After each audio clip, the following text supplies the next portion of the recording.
Let's see. It's right there. It's ready to go. You can start by introducing yourself. Okay, am I talking to you? Yeah. Well, my name is Jason Jarvis. I grew up in Mesa. I live in Gilbert now. Served a Mormon mission in Budapest, Hungary. I've been married for a decade. And have a good life.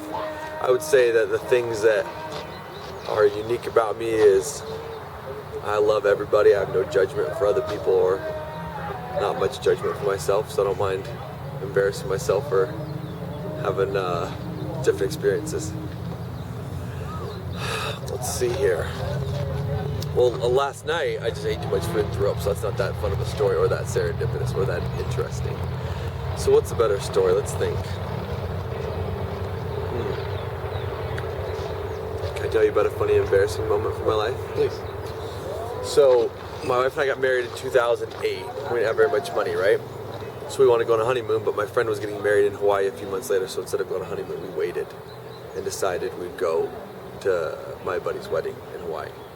So he's marrying my wife's cousin, so my family went.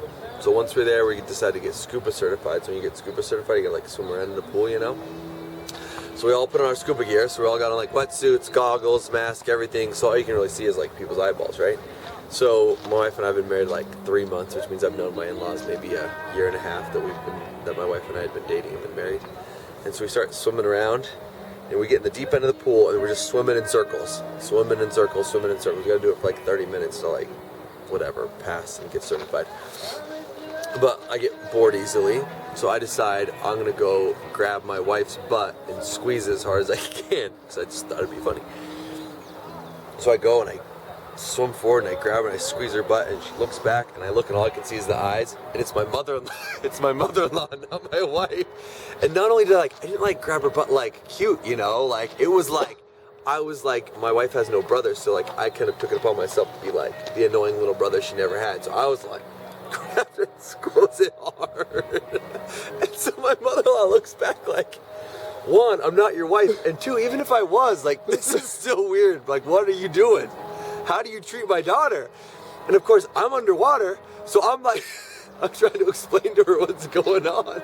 But I can't communicate. So what, like, underwater hand signal is there for, like, I thought that you were my wife, and also still that's weird, and I'm still sorry. And so I look around, and all I see is bubbles going like crazy from my brother-in-law, and he's pointing and he's laughing because he's the only one who saw what happened.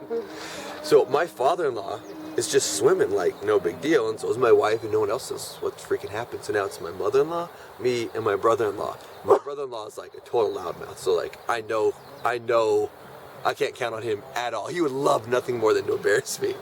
So as soon as the instructor gives us the signal to go up to the top, like I swim to my brother-in-law, like try to get to the surface and grab him and be like, do not freaking do not get into this. My father-in-law will freaking murder me or think I'm like a crazy person. So as soon as we get out of the water, he's laughing hysterically. My mother-in-law's like beet red. My mother-in-law can't even say the word sex out loud. She's 60 years old, she calls it giraffe. So like, she's not one to like think this is funny at all.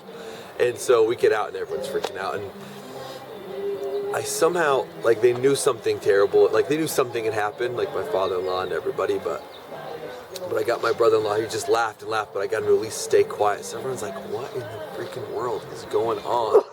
So anyways, I told my wife later that night, and I think my father-in-law, we didn't tell him until like 5 years later, after I had given him some grandkids, and I felt like he wasn't going to kick me out of the family, then I'm like, hey, you remember that one time? So I finally told him. But if we're talking just a funny story, that was the first one that jumped to my mind.